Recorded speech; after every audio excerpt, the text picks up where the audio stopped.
The night my uncle was drugged, I was reborn. In my past life, I refused to call his first love, became his solution by carrying his child, and died painfully locked in a basement during childbirth. This time, I immediately made that call. I was reborn the night my Uncle Daniel was dosed with something nasty. This time, I wasn't about to be his cure. Instead, I dialed up his precious sweetheart, Tiffany. Last life, I fell hard for Daniel, my uncle, even though we weren't blood-related, knowing he was tripping balls and needed a release. I ignored his solution. I was pregnant. Daniel was railroaded into marrying me. But on our wedding day, Tiffany, who was finding herself overseas, got snatched by some thugs and well, you know. Before she bought the farm, she called Daniel 199 times, begging for help. He was too busy playing the blushing groom to answer a single one. Afterward, he just stared at those missed calls, stone-faced, but on the day I gave birth, he locked me in the basement. I begged him to take me to the hospital. He just smirked, watching me die a slow, agonizing death because the baby wouldn't come out. My last breath heard him say, "If it wasn't for your little bun in the oven, I wouldn't have been forced to marry you. I would have been there for Tiffany's calls. You deserve this." Then bam, I woke up back to the night Daniel was seeing pink elephants. Madison, get Tiffany on the phone, pronto. Hearing those words again snapped me awake. I was really back. No hesitation, I grabbed my phone and punched in Tiffany's number. Daniel's face was flushed, his eyes burning into me. Last time that look screwed me over. This time I ducked my head and bolted out of the room. Uncle Daniel, hang tight. Your dream girl will be here in 10. As I slammed the door, I heard him grit out my name, but I acted deaf, planting myself outside his door. 10 minutes later, Tiffany showed up, looking stressed. She gave me a weird look, then visibly relaxed when she saw I was fully dressed before pushing the door open.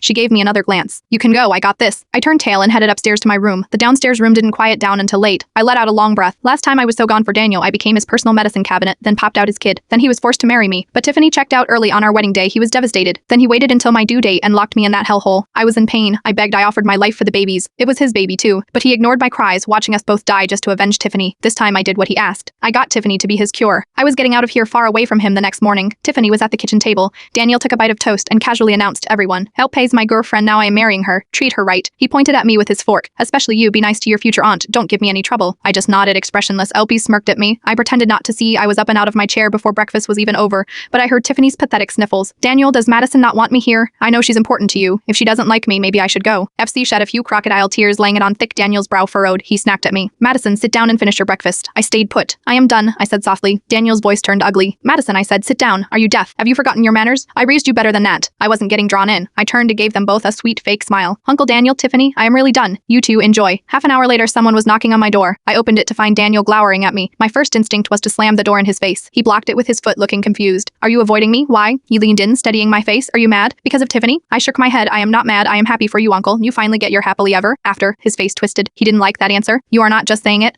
Then he scoffed. "Madison, you are not still carrying a torch for me, are you? You snuck a kiss at my 18th birthday, didn't you? All those letters you wrote over the years, I've seen them all. You think you were hiding it? But everyone knows you were crazy about me. Not telling me was the smartest thing you ever did because I would have laughed in your face. Laughed at your pathetic crush." He laughed, then walked to my desk, yanking open the bottom drawer. He grabbed a stack of letters, scattering them all over the floor.